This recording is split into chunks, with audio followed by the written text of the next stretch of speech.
everyone and welcome back to my channel. Today we are here with a little season overview of the 2024 to 2025 season.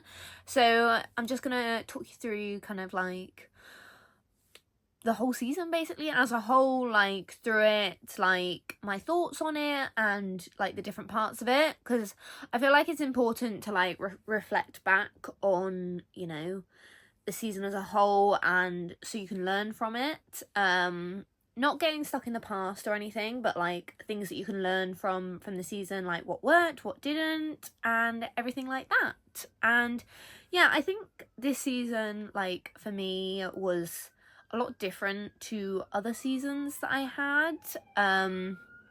I went into this season, obviously this was my first season at Bath, so obviously moving programme, but also last season I spent probably about 6 months where I couldn't swim properly. Yeah, and from about the end of January time in 2024 right up until September basically, I couldn't swim at full capacity. I couldn't do any max efforts. I could only do low level swimming, which, you know, really impacted my kind of confidence and everything in, well, that season and leading on from that season. I was pretty ill, but I didn't know what was wrong during that season, and I only actually found out, I went through countless blood tests, doctor's appointment, everything, trying to figure out what was wrong, because I knew something was wrong. I could feel it in my body that something was wrong and something wasn't right, because, you know, I've been swimming, at that point I've been swimming for, what, 12 years or something. Like, I know when something's up, and, you know, something was wrong, and yeah, I just couldn't train properly, couldn't do anything. And then I was still swimming, but I couldn't swim at full capacity for most of it, and then I kind of stopped trying to keep pushing through after I think end of May, like start of June sort of time, because, you know, nothing was working. I was kind of just getting worse. I don't know. I know a few of you like looked at my times on like SwimCloud and like asked a few questions over on TikTok and stuff about why I didn't compete after May, or, you know, what happened last year. And yeah, I just wasn't very well, but I didn't really know what was wrong. So yeah, I tried to push through. Shouldn't have pushed through. Lesson learned from that season. It's just like trust myself and know that something is wrong and learn when to take a step back.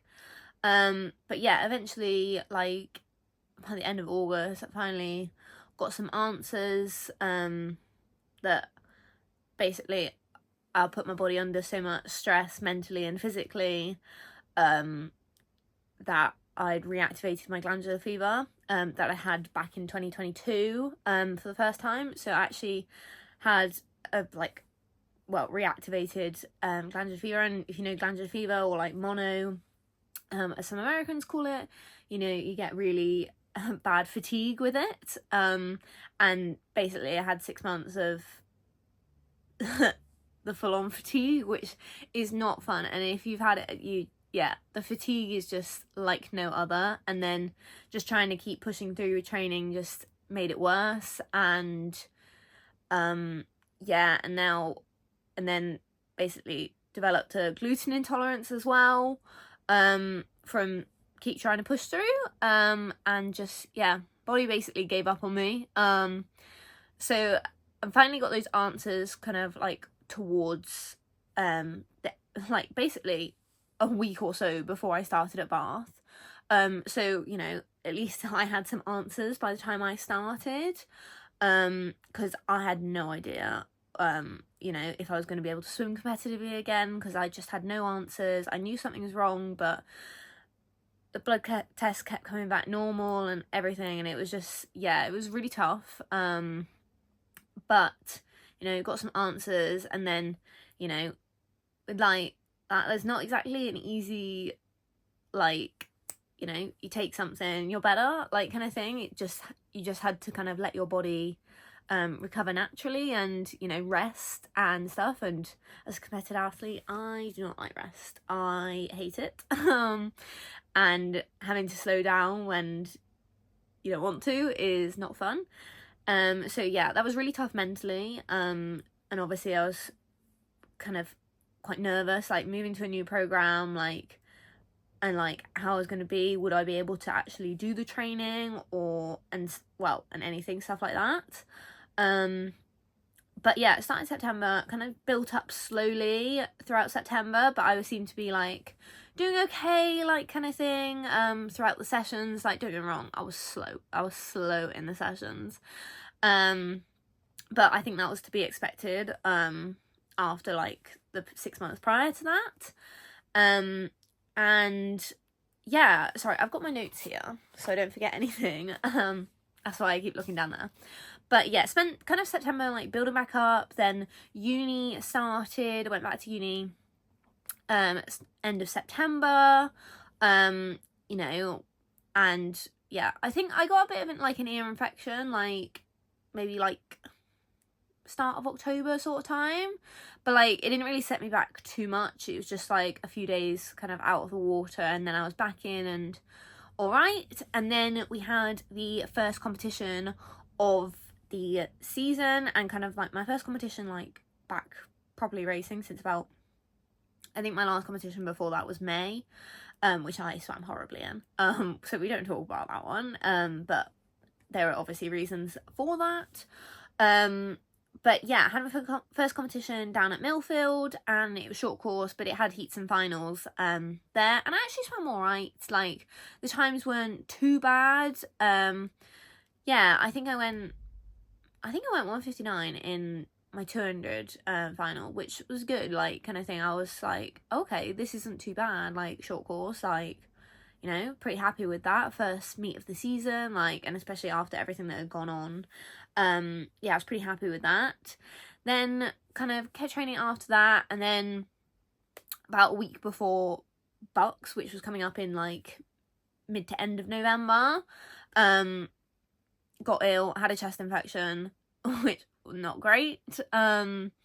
So I wasn't very well for Bucks, which is kind of a shame, because I was swimming pretty well, and, you know, it was quite tough I wanted my first race, like, under Bath and at Bucks, like, to be good.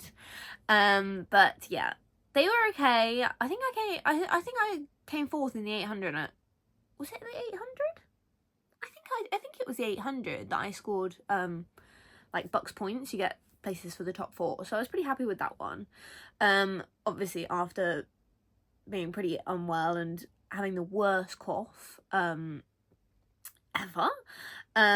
So yeah, that was a little bit of a disappointment, but, you know, I got myself back up for nationals a few weeks after that, and yeah, the times were okay, actually. They could have been worse, could have been better, but I was like, okay, this is solid for like short course season. Like, I've got a bit more confidence going in, and obviously I was training pretty well. Then I had like a decent block of training. Yeah, and I was like pretty confident, and I was like, okay, going into long course season, let's see what we can do, like, kind of thing. So I had a really good training block from the end of short course nationals, which is the start of December, up until kind of like end of January time. And then January time, like, I was swimming really well, like, in training and everything, and then like it was obviously exam period at that time, and like lots of deadlines and stuff, and like I think I got a little bit too stressed out, and obviously I was, you know, pushing hard in the pool, so my body was getting the physical stress as well on it. And yeah, I got a bit too stressed out with the exams and everything. I had my last exam, and then I think 2 days later I was racing at counties that weekend, and that was a rough weekend. Like, the 400 was okay. I think I went 424, but for like January time I was like, oh, you know what, it's not too bad for a morning swim, like, kind of thing. Not too bad, because I always swim faster in the evenings on 400. So like from morning swim I was like, you know what, January time, not too upset about that. And then it got to like the shorter races, like the 200 and 100, they were rough. I always think like, oh, the 400 is the worst one, like, kind of thing, but I think actually then, like, coming down into the 200 and 100 were the hardest ones, because I just had no speed whatsoever. I felt really fatigued, but the 400 felt easier than them. I guess it was because I was holding a slower pace. I had the endurance, I've been swimming well, and I thought the other two would be alright, but they weren't. And then after that meet, I think with the stress of exams, the stress of like a really hard training block, and like I was swimming really well, but the stress of it all together kind of just, you know, I just had so much fatigue from it.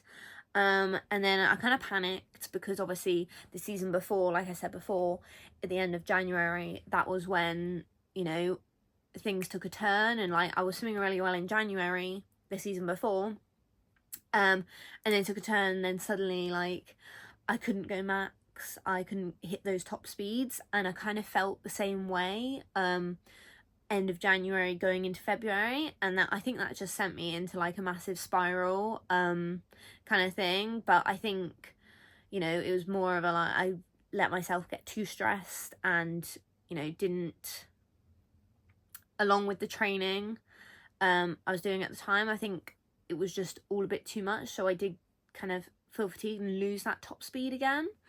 So I kind of had to adapt my training for like a few weeks after that, and obviously February is Bucks time, and then I did have to make the decision to pull out of Bucks because mentally, like I said, I was panicking that like I was going to have a repeat of the last season where I couldn't swim properly. And yeah, I think mentally, if I had swum at Bucks, I probably would have been okay physically to swim at Bucks, but I think mentally it would have, like, I wasn't in a good place to race, so it was the best decision for me. And thankfully I had a very supportive coach who you know, supported my decision and was okay with whatever decision I needed to make for myself. But yeah, that was a really tough decision to like have to pull out of Bucks, because obviously I love team events, and you know, it was really tough to like pull out and, you know, feel like I was letting down the team as well. But I think, yeah, that was the best decision for me. And even though it was really hard at the time, I think, you know, after that I had kind of like a long weekend off while everyone was at Bucks, and then came back and I felt so much better, like felt more rested. Like I feel like as well, like when I was panicking and stuff, like in the stress of like, oh, Bucks is coming up, like that also didn't help help my body recover. And then when the pressure of Bucks was kind of released a little bit, suddenly I started to feel way better. So I think that was definitely you know, showed me that that was the right decision, and, you know, kind of, you know, made it known that I was putting my body under too much stress, and once, you know, it was released a bit, then I felt a lot better. So, you know, things to learn from there. And, you know, I have said like, oh, maybe I should adjust my training a bit from what we were doing like over the Christmas period. Maybe it was like a little bit too much of like the threshold work, which seems to like really tank any top speed or anything that I have, like easy speed, anything like that. And obviously I need that for my shorter events. So we did kind of switch up training from that point, and really like focused on those, you know, top speed and low level swimming in that period up through March, when we obviously, and then I was fine, then I was back into training, I'm feeling good. And yeah, it did take a while like after that to like get my speed back, but then when we came to race at Edinburgh International, like I had loads of speed, like I felt really good in all my races. Like I swam pretty well Edinburgh International. If you watch the vlog or anything, like I think I went 2:02 in my 200 free, 56 high or mid, I'm pretty sure it was mid, 56 mid, in my 100 free, which is good for me. Yeah, and the 400 as well was 4:17, so, you know, pretty solid swims there, and that kind of filled me with a bit more confidence going into trials, which was a few weeks after, in April. So yeah, just tapered off the back of that, Edinburgh International, and, you know, I had like more confidence after those swims going in, and I was feeling a lot better within myself. Like, I had some speed back. Obviously I was still being quite cautious like in training, because I didn't want to, you know, get back into the like thresholdy bits, just in case, you know, it brought back like the fatigue or anything like that. So I was being pretty cautious like in training and stuff. But yeah, still had some solid swims at trials in April, which is like nationals or aquatics GB swimming championships. But yeah, had some pretty solid swims there. I was pretty happy. Yeah, I was basically exactly on my PB in the 100, which showed like my speed had come back. I went 56.0 in the heat, 56.08 in the heats, and 56.08 in the finals, and like my aim has been to go 55, because my PB is 56.07, so I was 0.01 off my PB in both the heat and the final, which I think was really frustrating. And then also that I'm so close to the 55 mark. Yeah, I was just really frustrated on that part. And like my 200 was still a bit off. I think I went 2:01 in the final. And the 400, yeah, kind of messed up the heat, which really, you know, I was quite upset with. And I think that affected my final swim, but I still went at 4:17 in the evening, so I was pretty happy with that still. So, you know, some solid swims. And then, you know, going back into May, we went back into, you know, the heavier training. I actually, yeah, it kind of changed a bit after trials. I kind of was like, I think I can handle a bit more now. So I actually upped to sessions. So the rest of the season, I kind of started on 8 sessions, and then stayed on 8 sessions for, you know, up until trials. And then after trials, I was like, I always used to do 9 sessions, so I kind of picked it up back to, and added an extra session in. And the session I added in is a hard session, so I was kind of doing like 4 hard sessions a week, whereas before I was doing 3 hard sessions a week. Just with the 8 sessions, it didn't quite work out well if doing 4 hard sessions.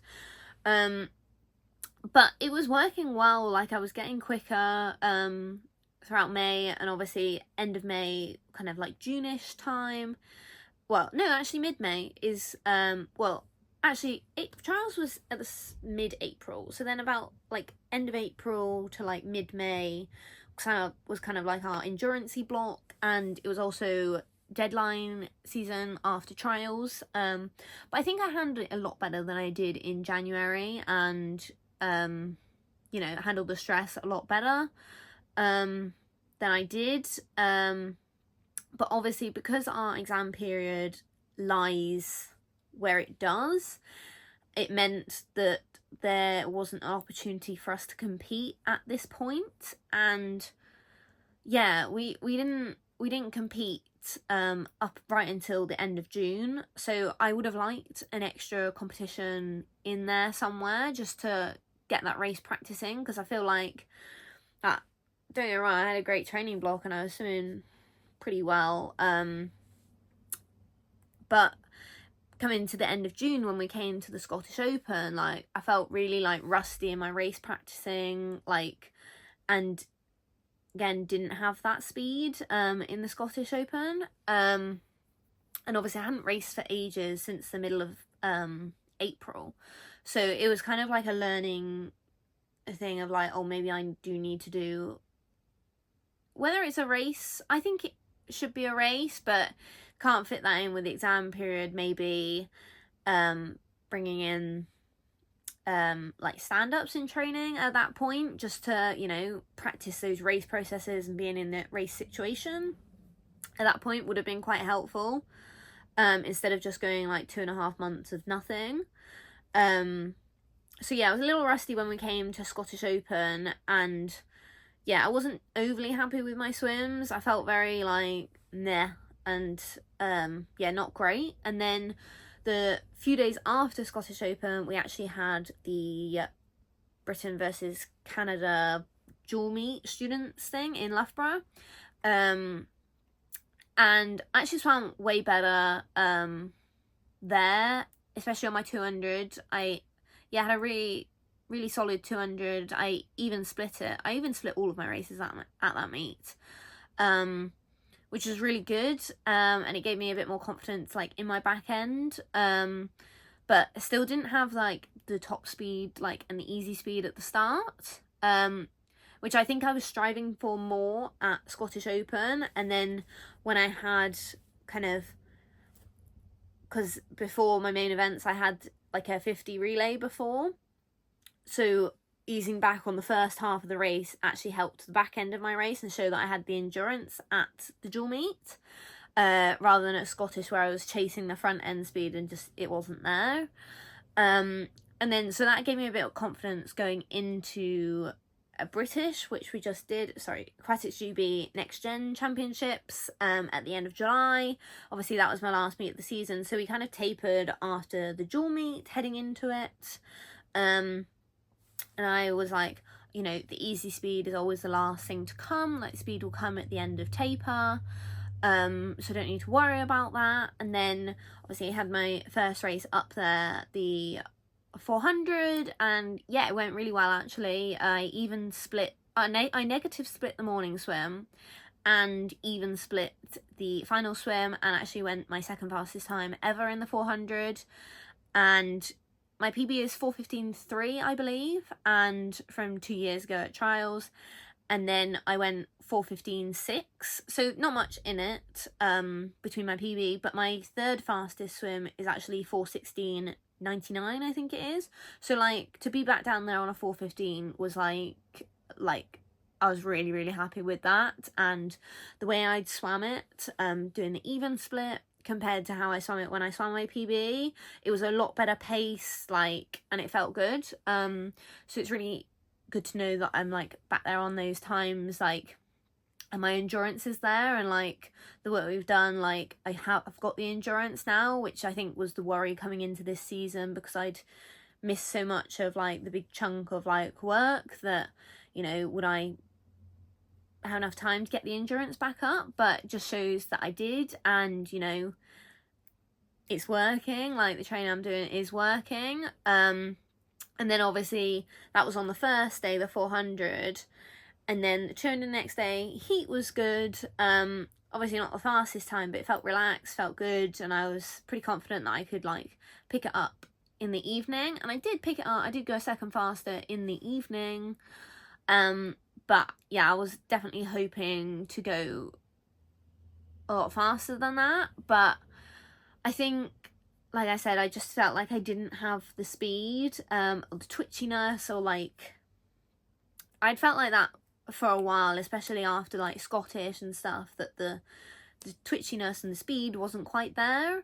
But obviously I still went to 1. It was 0.5 I think slower than I went at the heats in April, so I was a bit annoyed at that it wasn't faster than what I went there.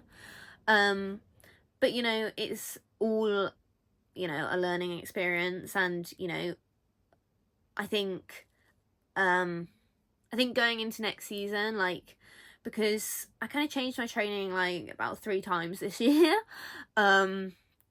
within it, and it's like been learning with my coach like what works best for me, and you know, he's been great and really helping me, and like helping, because I feel like even though like I know that I had like stuff last year that didn't help set me up well for this season, like, you know, still trying to manage those expectations going into this season, and managing expectations throughout where I'm at in training and the time of season, and managing my expectations on where I'm going to be at, you know, yeah, being really supportive and encouraging of that, and you know, helping me get back to my best, which I'm very grateful for. But yeah, I feel like you know, we can look back and like see where in the year, like, because in April I had the speed, but didn't quite have the endurance. But then in end of July, obviously had the endurance, didn't quite have the speed. So like maybe finding like a middle ground on, but had changed my training within both of those times. So I think finding, you know, throughout that, looking back, which obviously doing like September and stuff, looking back and like seeing, you know, the differences in the training and trying to find maybe like a middle ground or something within those, so I keep my speed and obviously have the endurance. You know, it's looking pretty positive for next year, and I'm very happy with like how the season has gone. Like, don't get me wrong, it hasn't been all sunshine and rainbows, definitely not. Definitely not, and it's been pretty tough. Like I said, like managing expectations and everything, and you know, wanting to be, you know, PBing and stuff like that, but obviously having to manage those expectations. But you know, to get really close to my PBs that from 2 years ago, and you know, getting there after like the end of last season and having, you know, not really knowing where I was going to be at this season is really positive. And you know, going forward into next season, like just getting to build on this season where I've had great training, pretty consistent all year round, and you know, that's something that I haven't had personally ever before, really, in my swimming career. Like, there's always been some sort of illness or something that's interrupted it, but you know, a lot happier and healthier now than I have been in like the few previous seasons. So you know, all positive things leading into next season, and then and take like what worked this season into next season, then what didn't quite work, adjust and adapt and see what we can do next season. But I'm very looking forward to like next season, and you know, building on the work that we've done this year, and you know, with my coach Mark and stuff, and just build from this season, because overall it's been really positive, even if it's not everything I wanted from it. Like, it's been very positive. And yeah, I'm excited for next season, and just building from this season. And yeah, I think that is everything. But yeah, I'm really happy with this season, and like I said, I think it's important to reflect back and look at, you know, like the highs and the lows of the season, because there's always something you can learn from, and I feel like you're always going to learn more from, you know, the lows or the things that didn't go quite to plan. You're always going to learn from them a lot more than you will like the highs. So I think, yeah, it's important to look back and reflect on it. Obviously, we're not still in the last season, that's done now, and it's definitely time for a break from the pool, just for that mental and physical reset. So you know, you can't keep going, because you will just burn out, either physically or mentally, or both, later on down the line. So definitely ready for a break now, but I'm excited for next season, and getting back into it. But yeah, for now, a little break. Definitely going to take some time off over the summer, and yeah, come back next season ready to go. So yeah, there will still be weekly uploads on my channel, so don't worry about that. I'll show you a bit of what I'm doing in the off season, and you know, like, you know, the off season is time for doing things that you don't normally get to do during the main swimming season, when you're, you know, in heavy training and everything. And